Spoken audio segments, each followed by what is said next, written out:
Where's this guy? Hey. Bro, we'll fight here. We'll fight here.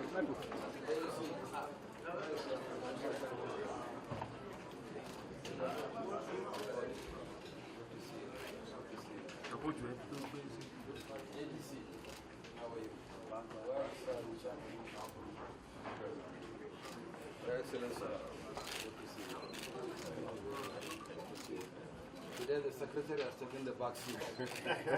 Slide. How is Abuga? Thank you very much. Thanks a lot. Thank you. Done. Please,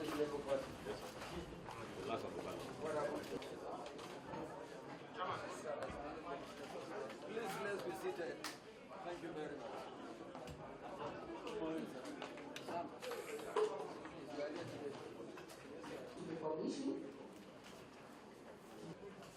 Chairmen and leaders of all political to the Honorable Chairman. Thank you.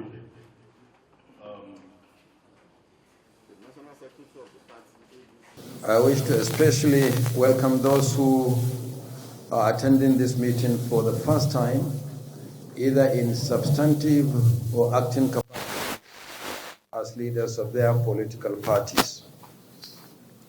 You may recall that our last meeting 2 months ago focused mainly on two issues. The first was the 9 by-elections and 38 rerun elections in 26 states of the Federation held on 3rd February, with the exception of 2 state assembly constituencies in Enugu and Kano states, disrupted by violence and thuggery. Winners have emerged from the 45 out of 47 constituencies. The second issue we focused on at the last meeting was the off-cycle government in Edo and Ondo states. Today's meeting will update party leaders on preparations for the Edo and Ondo governorship elections. As you are aware, the Edo state governorship election is holding in the next 4 months on Saturday, 21st September 2024, while the Ondo governorship election holds in the next 6 months on Saturday, 16th November 2024. The Commission has already published the final list of candidates for the Edo State governorship election, following the conclusion of party primaries and the end of the period for withdrawal and substitution of candidates as provided in the timetable and schedule of activities for the election. Campaign in public by political parties commenced on Wednesday, 24th April 2024, and will end at midnight on Thursday, 19th September 2024. That is 24 hours before the date fixed for the election as provided by law.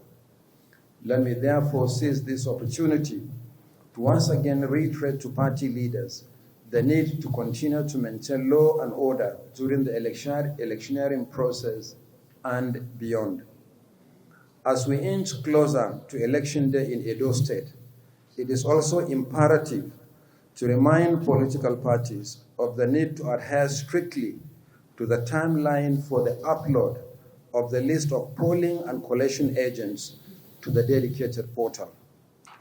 Doing so will enable the Commission to produce and deliver the identity cards in good time for the expected 76,823 polling unit agents and 3,587 ward, local government, and state collation agents for the 17 political parties participating in the election.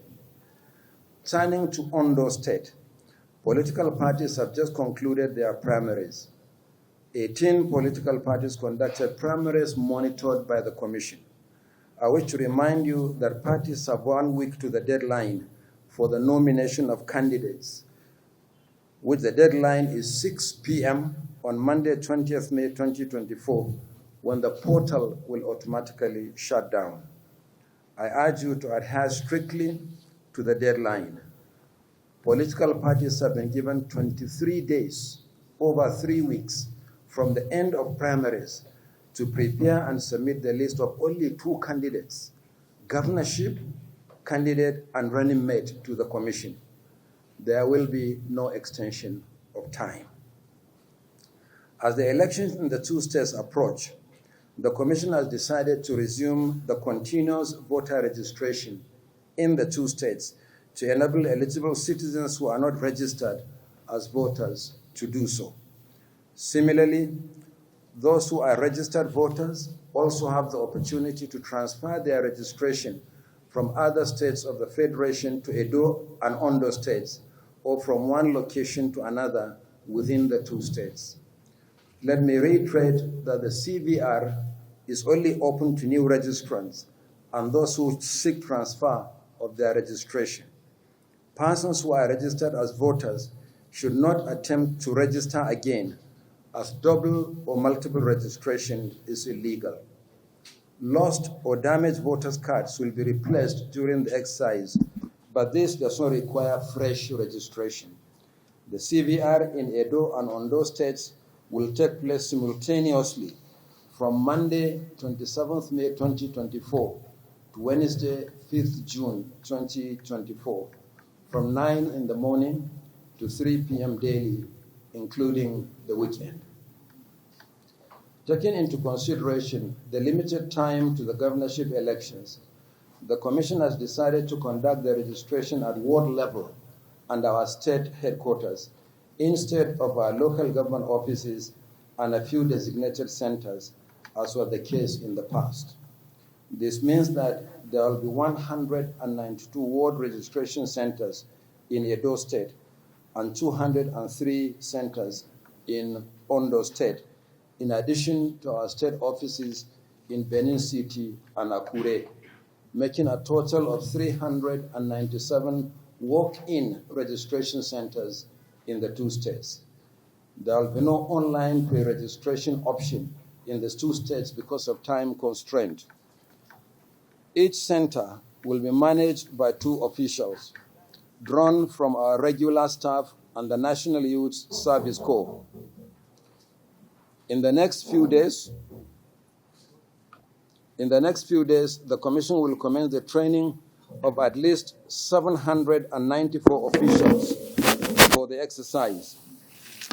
The locations of the registration centers, as well as other relevant information, have been compiled in a detailed 28-page document included in your folders for this meeting.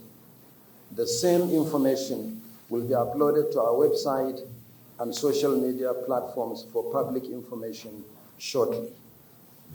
The Commission therefore appeals to political parties and other stakeholders to join us in mobilizing prospective registrants for the exercise, particularly on the need to register early and not wait until the deadline approaches, when the registration centers are inundated by 11th hour registrants.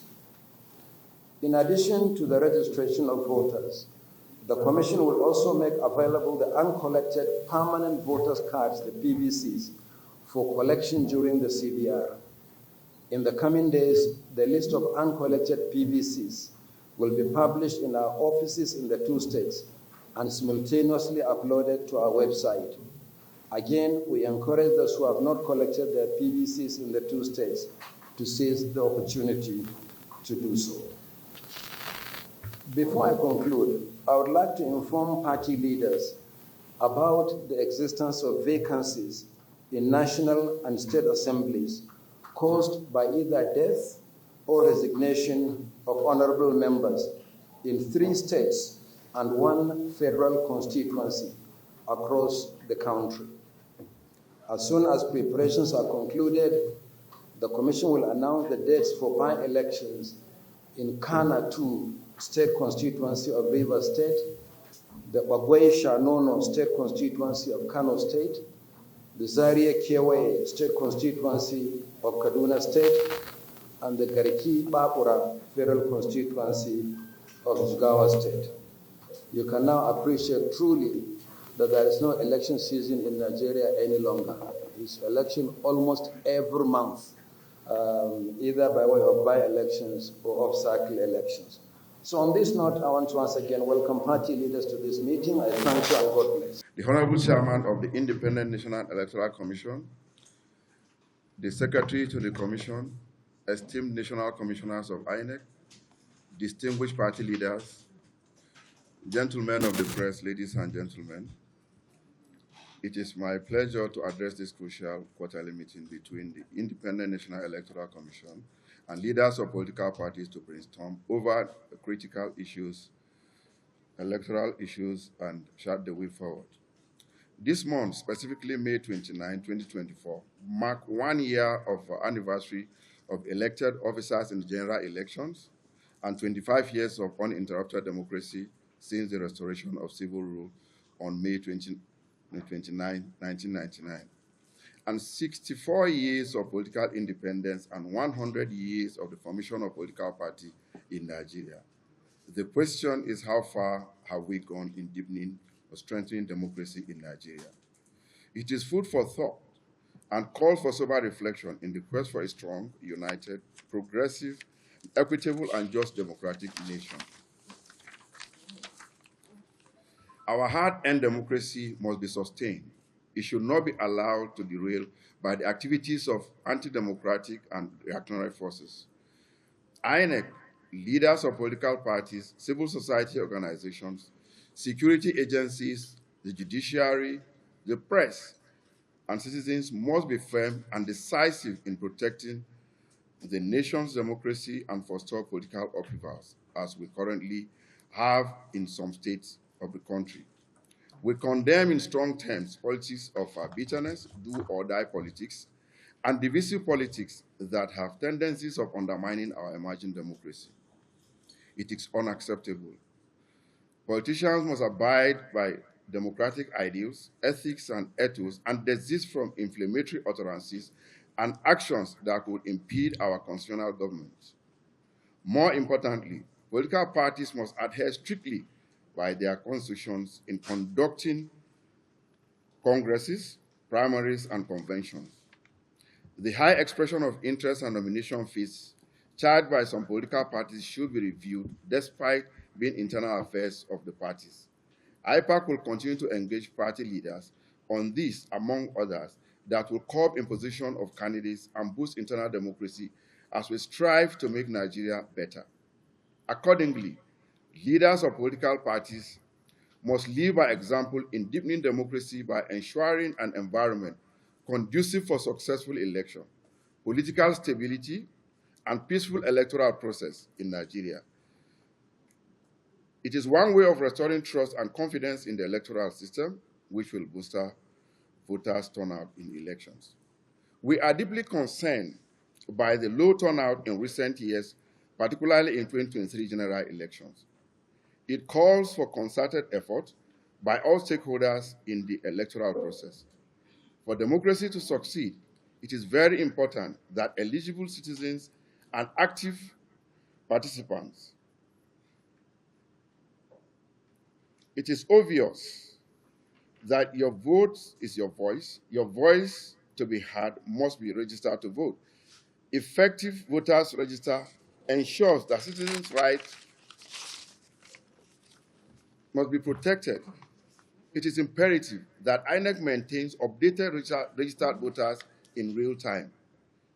Ahead of the forthcoming Edo and Ondo state governorship elections, it is important that voters in the two states are massively mobilized to register and participate in the polls.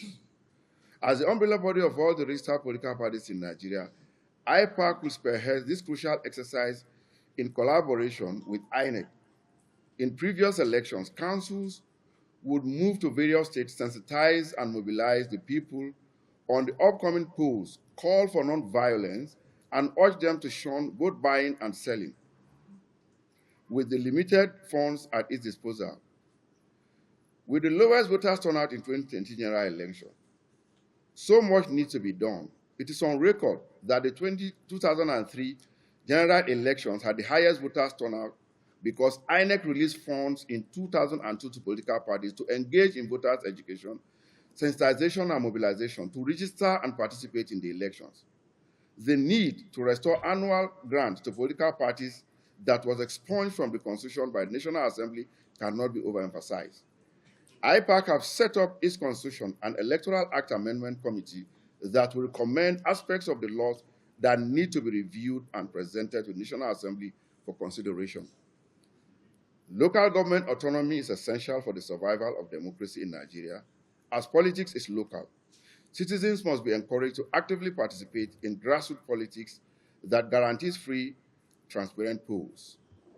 Frequent cross-carpeting by national and state legislators is inimical to sustainable democracy. It is the remote cause of crisis in political parties and the state houses of assemblies, particularly when legislators decamp with impunity without cogent reasons. This must stop.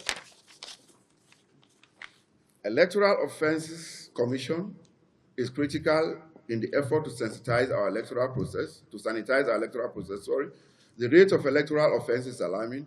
It builds distrust and questions the integrity of elections. Offenders must be duly punished to serve as deterrent to others. All eyes are on INEC to conduct free, fair, credible, and acceptable inclusive elections with adequate preparation, functional beavers, and capacity to upload results in real time on its IREF portal. Nigerians will once more have confidence in the electoral system where every vote will be counted and count in the overall result. Our commitment in deepening democracy in Nigeria will yet again be tested in the Edo and Ondo governorship election. We are all in it together for successful elections. I thank you all for the audience.